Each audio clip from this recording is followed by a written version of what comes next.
Bapak, Ibu, saudara-saudari, dan anak-anak yang terkasih, Allah kita bukanlah Allah yang hanya tinggal di surga tanpa peduli dengan nasib yang dialami manusia. Lewat nabi-nabi yang diutusnya, Allah setia mendampingi umatnya.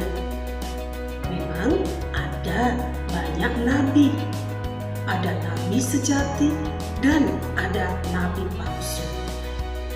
Nabi sejati akan berpihak kepada orang-orang kecil dan miskin yang tidak berdaya untuk membela diri mereka sendiri.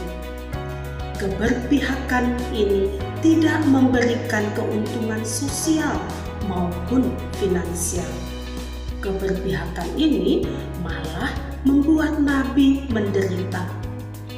Tapi nabi palsu akan berpihak kepada orang-orang berkuasa karena niatnya memang untuk mengejar keuntungan pribadi. Kita sebenarnya memiliki panggilan dan tugas kenabian. Kehadiran kita di tengah-tengah orang kecil seharusnya menjadi sebuah kabar baik dan bukannya kabar buruk. Kata-kata kita seharusnya menimbulkan sukacita dan pengharapan, bukannya kesedihan dan ketakutan. Masa Advent ini merupakan kesempatan bagi kita untuk merenungkan panggilan kenabian kita.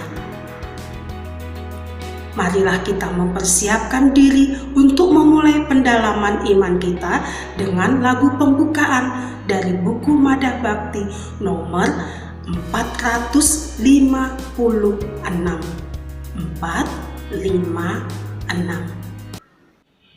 Panggilan Tuhan bagi umatnya di atas bumi ciptaannya, api cintanya, nyala kasihnya, sumber semangat bagi kita.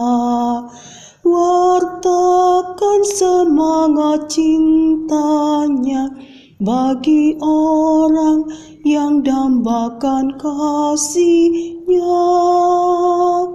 Mari kita puji Tuhan yang telah mengutus putranya. Dalam nama Bapa dan Putra dan Roh Kudus. Amin. Tuhan Yesus Kristus, hadirlah di tengah-tengah kami. Engkaulah sumber sukacita sejati dalam hidup ini. Kehadiran-Mu akan memberi kami kekuatan untuk menyampaikan kabar sukacita kepada sesama yang sedang berduka. Ajarlah kami untuk semakin setia mendengarkan sabda-Mu dan tekun melaksanakannya. Karena Engkaulah Tuhan dan pengantara kami kini dan sepanjang masa. Amin. Dalam nama Bapa dan Putra dan Roh Kudus. Amin. Pembacaan Kitab Suci dari Kitab Yesaya bab 61 ayat 1 sampai dengan 2a, dilanjutkan ayat 10 sampai dengan 11. 3 tahapan yang perlu dijalankan. 1. Kitab suci dibaca bersama. 2. Dibaca sendiri. 3. Dibaca bersama. Ayat 1. Roh Tuhan Allah ada padaku, oleh karena Tuhan telah mengurapi aku. Ia telah mengutus aku untuk menyampaikan kabar baik kepada orang-orang sengsara dan merawat orang-orang yang remuk hati, untuk memberitakan pembebasan kepada orang-orang tawanan dan kepada orang-orang yang terkurung kelepasan dari penjara. 2a. Untuk memberitakan tahun rahmat Tuhan. 10. Aku bersukaria di dalam Tuhan, jiwaku bersorak-sorai di dalam Allahku, sebab Ia mengenakan pakaian keselamatan kepadaku dan menyelubungi aku dengan jubah kebenaran seperti pengantin laki-laki yang mengenakan perhiasan kepala dan seperti pengantin perempuan yang memakai perhiasannya. 11. Sebab seperti bumi memancarkan tumbuh-tumbuhan dan seperti kebun menumbuhkan benih yang ditaburkan, demikianlah Tuhan Allah akan menumbuhkan kebenaran dan puji-pujian di depan semua bangsa-bangsa. Nabi Yesaya menyatakan bahwa ia dipanggil dan diutus Allah untuk mengabarkan keselamatan bagi seluruh Israel. Karena roh Tuhan ada dalam dirinya, maka ia sungguh dipanggil dan diutus. Ia nabi yang sejati. Rupanya ada sejumlah pihak yang menantang dirinya. Orang-orang yang tampaknya punya pengaruh dan kekuasaan meragukan panggilan kenabiannya. Karena itu, Nabi menegaskan bahwa Tuhan telah mengurapi dirinya, sehingga dengan demikian roh Tuhan ada padanya. Statusnya sebagai nabi tak boleh diragukan. Ia punya otoritas sebab roh Tuhan ada padanya, menjiwai seluruh pikiran, perkataan, dan perbuatannya. Ia diutus bagi seluruh Israel, khususnya bagi orang-orang yang miskin, menderita, dan tertindas. Ia mesti menyampaikan kabar baik kepada orang yang sengsara, merawat orang yang remuk hatinya, dan memberitakan pembebasan kepada para tawanan. Kehidupan umat Yehuda pasca pembuangan Babel memang penuh kesengsaraan. Hidup orang-orang itu selama ini penuh dengan air mata.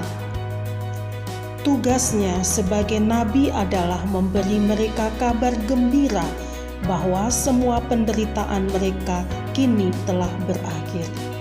Tahun rahmat Tuhan dan hari pembebasan telah tiba. Tuhan hadir dan Ia akan memerintah umatnya dengan adil. Bersamanya semua orang akan merasakan kebahagiaan. Nabi Yesaya menghibur, menyemangati, dan mengajak mereka bangkit untuk membangun bangsa mereka. Karena Allah telah memperhatikan derita umatnya, sang nabi kemudian mengucap syukur. Ia menempatkan dirinya sebagai juru bicara umat. Ia bersyukur karena Allah berkenan mengenakan pakaian keselamatan kepadanya dan menyelubunginya dengan jubah kebenaran. Artinya, ia bersyukur karena Allah telah mengaruniakan keselamatan kepadanya, sehingga ia pantas disebut sebagai umat Allah. Mulai sekarang mereka akan hidup dalam kebenaran, artinya hidup sesuai dengan sabda Allah. Mereka menempuh hidup yang baru, yang penuh sukacita. Hal itu kemudian diungkapkan dengan gambaran perkawinan. Allah bagaikan pengantin laki-laki yang mengenakan perhiasan kepala bagi pengantin perempuan. Perhiasan kepala melambangkan martabat. Umat yang dulu hidup dalam kehinaan, sekarang hidup sebagai orang yang bermartabat, karena antara Allah dengan umat telah terjalin suatu hubungan dekat yang penuh berkat.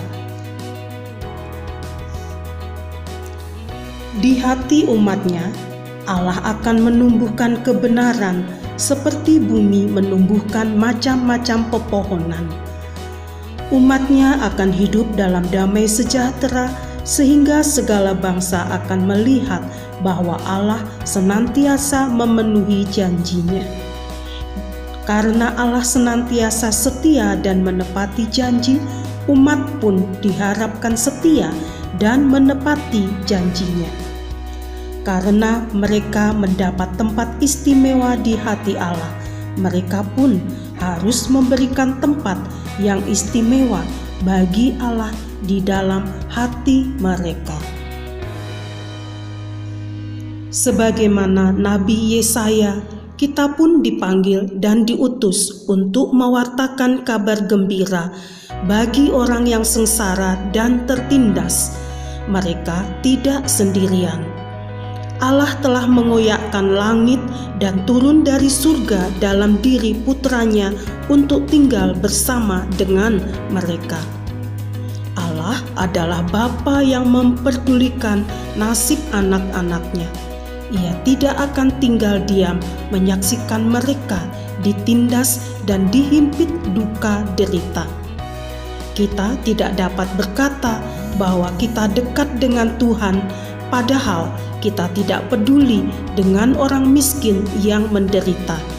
Karena orang miskin yang menderita justru mendapatkan tempat istimewa di hati Allah. Memilih kata atau kalimat pendek. Peserta diminta untuk memilih satu kata dari perikop. Kemudian peserta diberi kesempatan untuk mengungkapkan kata pilihannya dan mengulanginya 3 kali dengan diselingi dengan jeda beberapa saat.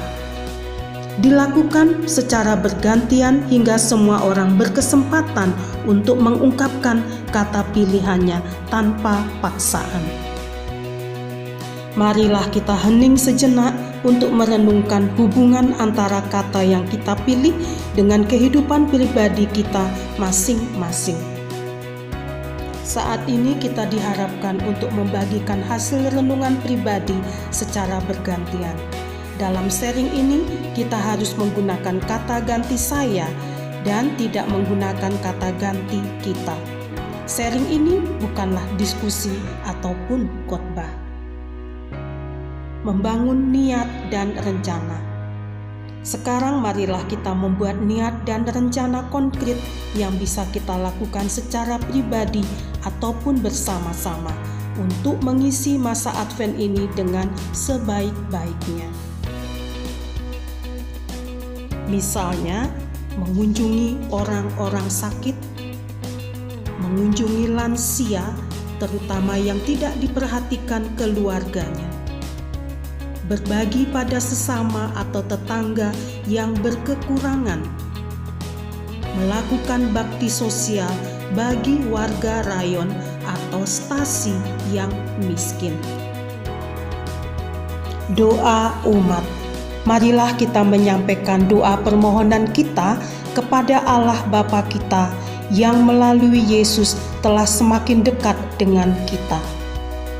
Semoga para pemimpin gereja senantiasa memancarkan cahaya pengharapan dan sukacita di tengah kegelapan dunia yang diselimuti duka dan keputusasaan.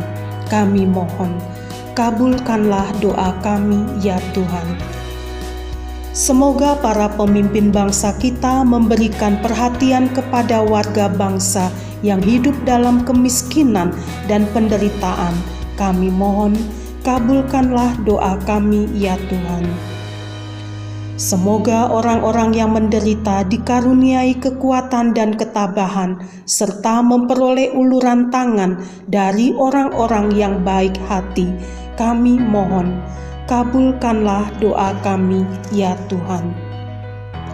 Semoga kita semua mampu membawa sukacita kepada sesama kita yang menderita dan berputus asa. Kami mohon, kabulkanlah doa kami ya Tuhan. Marilah kita juga haturkan doa-doa kita secara spontan. Kami mohon, kabulkanlah doa kami ya Tuhan. Marilah kita satukan doa-doa kita dengan doa yang diajarkan Tuhan Yesus sendiri kepada kita. Bapa kami yang ada di surga, dimuliakanlah namamu, datanglah kerajaanmu, jadilah kehendak-Mu di atas bumi seperti di dalam surga.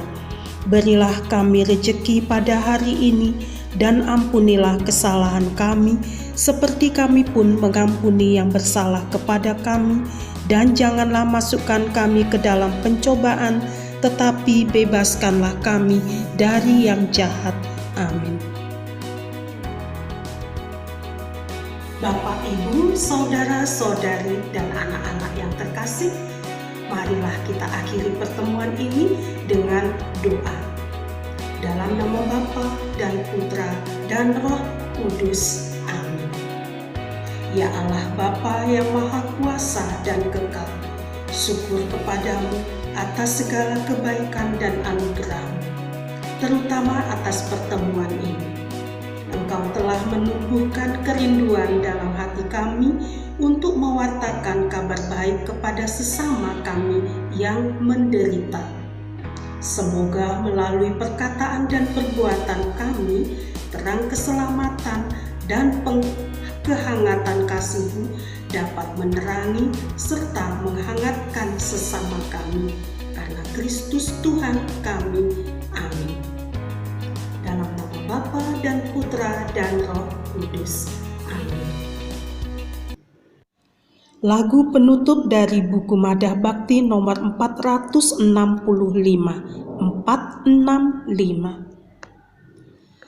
Aku dengar bisikan suaramu menggema lembut di dalam batinku. Sungguh engkau sahabatku, jikalau engkau menaati perintahku. Pergilah dan sebarkanlah kabar sukacitaku, sampai akhir zaman aku sertamu.